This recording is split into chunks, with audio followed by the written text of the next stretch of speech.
that out. That's fine. Hey there, Absolutely Gospel fans and readers and viewers and everybody on the internet. We are so excited to be here today with Donnie and Lisa Williamson of the Williamsons. How are you guys doing today?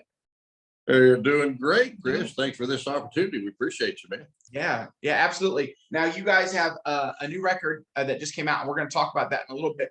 But first, give us a rundown, because you've had some changes here in the last couple of years with your group, and so give us the rundown of who the group is, where you're from, that kind of thing. Oh, well, we've had three mainstays for the last 17, 18 years. That's my wife and I, Lisa and myself, and our bass singer, Darren Abear. And he joined us when he was about 17 years old. Mm-hmm. He's in his 30s now. He spent about half of his life with us. But our lead singer has changed 2 or 3 times over the past, since 1998, when we really officially regrouped. So my family's been singing for over 50 years, but we regrouped back in 98, and things have been going great since then. But Lisa's brother, Bo, he's been singing with us off and on since he was just a little bitty guy. We'd stand him up on a chair and let him play his mandolin to sing when he was just a small type. And he was with us when our last lead singer, Carl Rice, a phenomenal guy, phenomenal singer.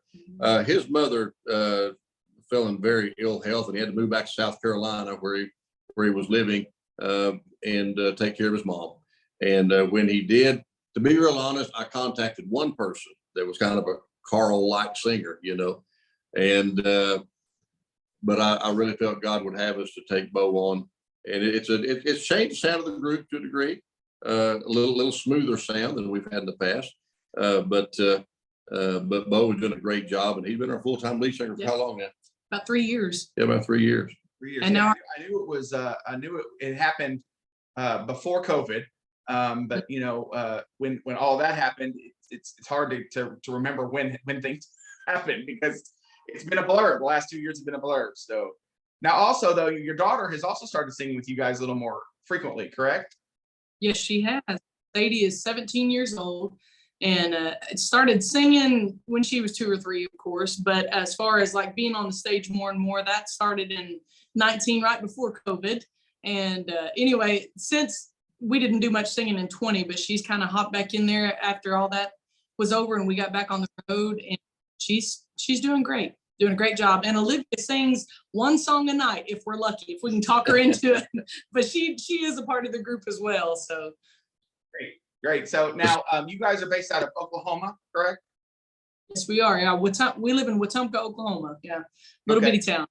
Yeah, and I just put up an interview a couple weeks ago with Ricky Capps of Master's Voice, who are also from Oklahoma, and we had a nice conversation about kind of how there's this great, groundswell of gospel music fans over there, and so they have a hard time connecting with people kind of on the East Coast. Have you guys found that similar, finding an audience on the eastern and southern states, or do you guys kind of go all over?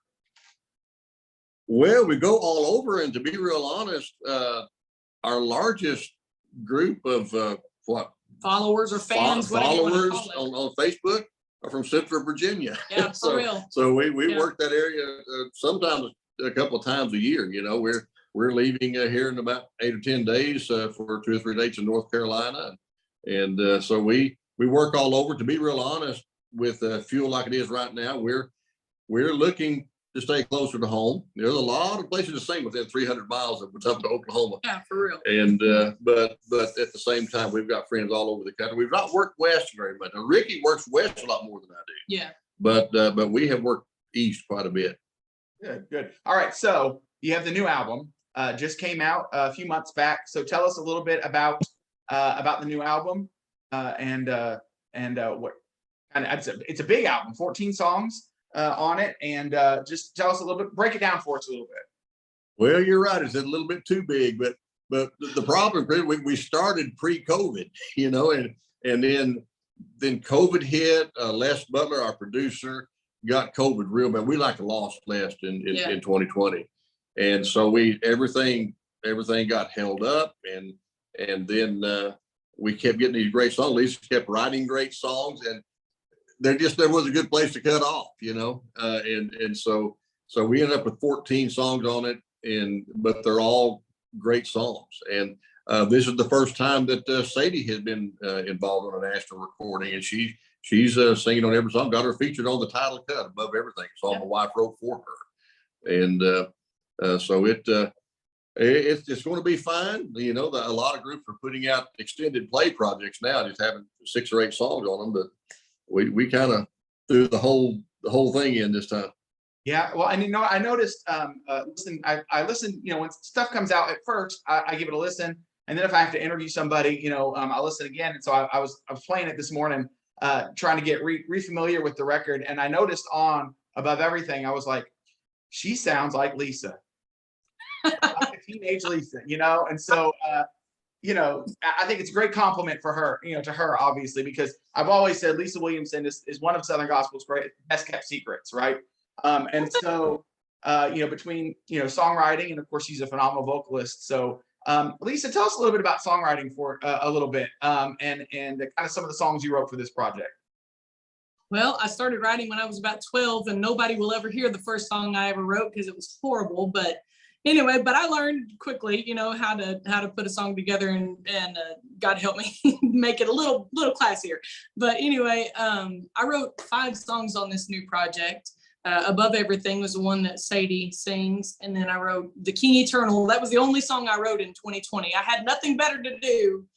I sat around my house all year and I wrote one song all year. But anyway, we recorded it, and it's a great song, and I'm excited for it. I wrote Read It Again, which was the first release off of this project. Actually, it did really well on the radio. People seem to like it. I hope they do anyway. Feel like it's got an encouraging message to go pick up the Word of God and read it again when we forget, who He is and what He can do. And then there was, what's the other one? Oh, You Made the Mountain, which is an upbeat song. I can't decide if it sounds more like a Henson song or a Rambo song. I don't know, but it's somewhere in that little group of songs. And Message to the World. Yeah, take this message to the world, Jesus saves. So, but I was very excited to have 5 songs on this. Absolutely. Now, you're Out of Harm's Way, the current single, correct? And it's number 1 on the Absolutely Gospel charts. Yeah, that's a great response. Of course, you haven't had number 1 on our chart since Shout. So this is it's a big deal for you guys. And the chart will go up again tomorrow. It'll be a 3rd week at number 1. It's doing great, at least for our stations. So now we did talk a little bit about COVID. I've been kind of talking with everybody I talked to about this, because it is really not just our world has kind of had to redo things and set a new normal. Gospel music was majorly impacted by COVID. And so I want to hear from you guys, and how did it affect you, and how are you now coming out of it and walking into a new path that God is taking you in response to that? Well, as I said a minute ago, we are looking for places to stay closer to home.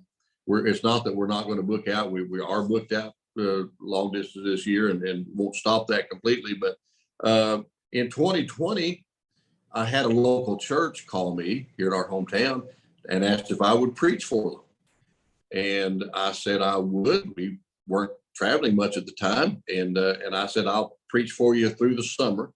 And we set up a telephone in the sanctuary, and that's how we started on Easter Sunday of 2020. Mm-hmm. And then started meeting in person in June. And we just feel like that's where God would have us to be right now. So it's a very small part-time church. And we're there every Sunday morning we possibly can be. We miss some. I've got a young man who's coming in to help fill the days that we're gone. We'll be gone this Sunday. We're singing in Ohio this coming Sunday, and then we're at the Ark on Monday, the 15th of August. And so that has changed quite a bit, and because we're not doing quite as many dates. I'm going to say we used to be on the road about 180 to 190 days a year, and that's probably cut about 50 days a year off the road. Yeah, sure. But honestly, we love it. I mean, my girls have never, in our entire parenting life, our girls have never had what they could call a home church. I mean, we would be in our home church, but we're talking like maybe once every 2 months. They were always in church, but it wasn't where we considered home. And so this has been a totally new world for them. They I would say they're part of a youth group, but they are the youth group because our church is so small.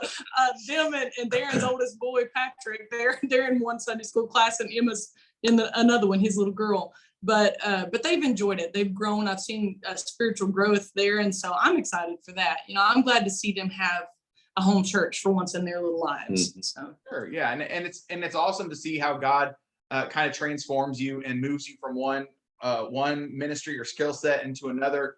During different stages in your life, and I've seen it in my own life. I've been a worship leader. I've been a youth pastor. And God. He walks you down different paths for different seasons, and it's exciting to see and hear about this one for you guys. So I know you're just excited for God to use you in whatever way He can, right? So, for sure. And I always like to close out before we close out any interview I do with people. I always ask one question. I've done it for years, and it is just simply, what is God teaching you in this season? That little bit out. Well, if I quote a bridge from my own song that Sadie sang, Above Everything, we've mentioned it several times in this interview. It says, "Here am I cry out, Lord, send me. But if still is what you want me to be, then find me faithful." And too many times, especially as gospel singers, we think, man, if we're not go, go, go, go, go, and if we're not singing every weekend, then we're not doing what God called us to do. Sometimes He just wants us to set still and grow a little bit, or sit still and hear from Him. Sometimes we're too busy saying what we feel like He wants us to say when we need to shut up and listen to Him for a little bit. And I feel like through this whole, through the past few years, I feel like we've all grown a lot spiritually. And that to me is an encouragement. I needed that. I mentioned the girls not having a home church. It's hard to just constantly give and not take time to be replenished ourselves. And so that's what that's what I've enjoyed over the past few years. But it's great. Awesome. Well, listen, before we go, I do want to give you guys the opportunity to tell people where they can find you online, where they can buy your music, that kind of thing. All right. Well, we do have a website, and it's williamsonsmusic.com. That's our name, Williamson with an S on it, williamsonsmusic.com. And we've got everything available there. All of our CDs, all of our recorded people order. We have a lot of people order soundtracks through our website. They want to sing some of the songs that we do. We're always glad to mail them a CD or email them a MP3 of it. Our Facebook, tell them how to get on Facebook. The Williamsons, and on Instagram at Williamsons SG, Williamsons Southern Gospel, Williamsons SG. And also our music is on iTunes, Amazon, all those places like that. So YouTube, I know my brother listens on there a lot, but anyway, but find us somewhere. Right. And my personal cell phone number is 405-380-2761. And that's how I'm talking to you right now. So people call that number, and I always try to be available. Right. And if they come into concert with you, buy your records, right? Buy product from you guys. I'm a big proponent. Buy a t-shirt, buy a hat, buy a soundtrack, whatever you can, support the artist from the table. So I'm always going to push it because I know how much that means to you guys. So, hey, it has been great. We've enjoyed speaking with you guys. And we can't wait to keep up with you guys more. Hopefully that song keeps chugging on the radio and it goes #1 everywhere else too. So thank you guys so much. You have a great day. Yes, sir. One more thing. I've been holding this till last, but Absolutely Gospel is the very first organization that recognized us on a national level. Our first national awards came from Absolutely Gospel, and we will always be grateful to you and your company for what you've done for us. Absolutely. Well, thank you. It's it's an honor to keep up the tradition that my parents started. I know that we hit a big milestone with our awards program this past year. It's going to be televised on Family Friendly Entertainment, and I knew when the new owner Bev told us that the dad and mom were smiling down on it. So Bev, the new owner, is doing a fantastic job. She's been a family friend of ours for years, and Dad knew exactly who he wanted to have take it over. So and I'm glad to keep doing what I'm doing on my side of it. So thank you guys for that. We You bet. appreciate it. And Dad loved you guys and was always a big supporter of the Williamsons. So we're going to keep doing that.